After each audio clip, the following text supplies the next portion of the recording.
You guys, mambo. So leo nataka kutrim nywele zangu. Wale wote mlikuwa mnaniambia sister, tunataka ukate ncha na nini. Leo I'm going to do that for you guys and for me so that nywele zangu ziote vizuri zikiwa zimejiachia. But you better pray for me nisije nikakata nywele zangu zote kwa sababu sijawahi kufanya hivyo. Mind you, nazipenda sana nywele zangu. So, before sijafanya hivyo natakiwa nizi hydrate. I don't know kama niko sahihi, but ili nizichane natakiwa zilainike. So siwezi kuzichana zikiwa hivi kavu sana, zitakatika. So nataka kwanza nizilainisha kidogo then nianze kukata.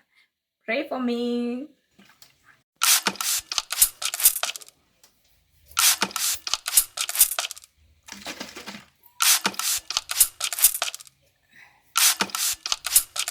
Najua hapo mnajiuliza hii ni nini? Guys, hii inaitwa hydrating moisture spray. Ni maji tu kwa ajili ya kulainisha nywele. Kabla hujachana unaweza ukaspray kidogo nywele yako ikalainika then ukaendelea na kuichana. But so lazima upate haya. Ukikosa hata haya unaweza ukaweka hata maji ya kawaida. Kwa msingi nywele tu ilainike. Lakini sitaki kuzilainisha sana. So nataka hivi niko sahihi kweli? I don't know. Mimi nashojua nywele yangu ilainike ili nilinganishe niichane. So napaka zangu kwanza na conditioner. But I don't think this is proper. Napaka hadi na conditioner jamani. Eti. Bwana, I think this is it. Ngoja nizichane then niendelee na kuzi. Jamani, kuchana nywele unaanzia huku chini, huku. Na kwa wewe mwenye nywele ya dawa, be gentle with your hair. Zimeshakuwa laini hizo.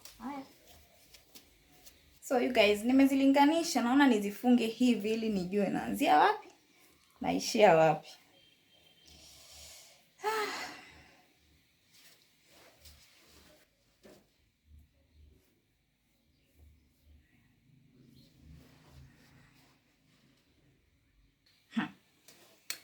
Ni vile naogopa jamani.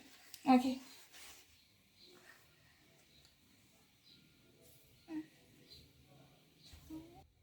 I think ncha ni hizi. Hapa ni parefu sana.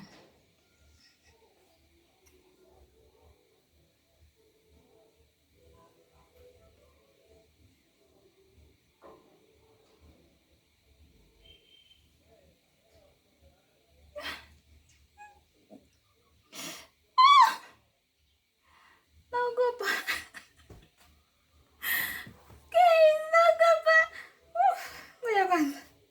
Ngoja kwanza zichane tena.